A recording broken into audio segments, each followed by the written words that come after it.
ரொம்ப டயர்டா இருக்கு. இயற்கையான டேட்ஸ், பாதாம், பிஸ்தா, கேஷு அண்ட் ஹனி கொண்டு தயாரிக்கப்பட்ட Lion date nut bites. Youtuber Maridhas அவர்கள் கைது செய்யப்பட்டிருக்கிறார்கள் என்ற செய்தி, இதை நான் வன்மையாக கண்டிக்கிறேன்.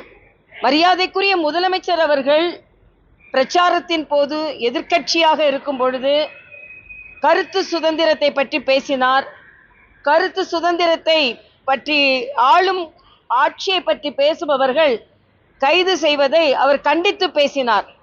ஆனால் அவரது ஆட்சியில் இந்த இன்டாலரன்ஸ், தன்னை பற்றி சொன்னால் அதை திருத்திக் கொள்ள வேண்டுமே தவிர, அதுவும் அவர் தரவுகளோடு தான் சொன்னார். தனிப்பட்ட முறையில் அவர் எந்த தாக்குதலும் கொடுக்கல.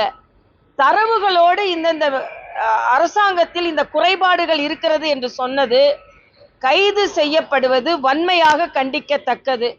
ஆனால் இந்த கைதிலேயே பாராபட்சம் இருக்கிறது.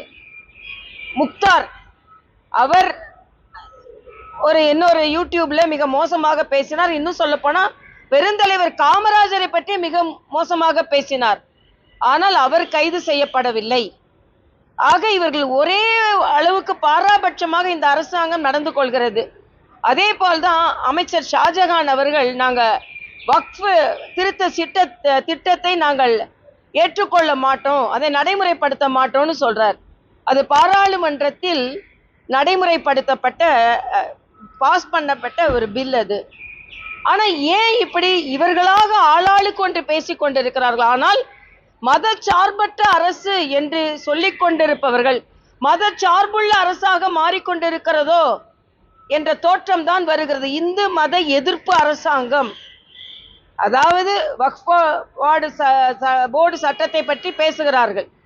ஆனால் திருப்பரங்குன்றத்தை பற்றி பேசும் பொழுது நாங்கள் அந்த விளக்கை ஏற்றுவதற்கு நாங்கள் அனுமதிக்க மாட்டோம் என்று வழக்காடு மன்றத்தில் தீர்ப்பு இருந்தாலும் அதை புறந்தள்ளுகிறார்கள். ஆக ஒரு பாராபட்சமான அரசு நடைபெற்று கொண்டிருக்கிறது.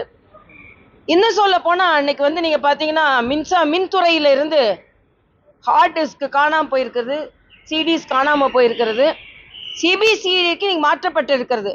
ஆக ஒரு அரசாங்கம் வந்த ஒரு மாதத்திற்குள்ள இவங்க ஒரு தொலைநோக்கு பார்வையில சென்ற ஆண்டுல என்னெல்லாம் பிரச்சனை இருக்குதுன்னு பார்த்துட்டு அதை சரி செய்திருக்க வேண்டும்.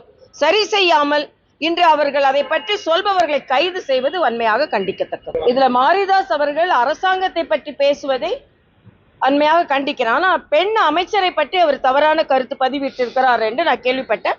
அதை என்னால் ஒப்புக்கொள்ள முடியாது. யாரு பெண் அமைச்சர்களையோ பெண்களையோ தவறாக பேசினால் அது தவறு என்பதில் நான் கருத்து பதிவு செய்கிறேன்.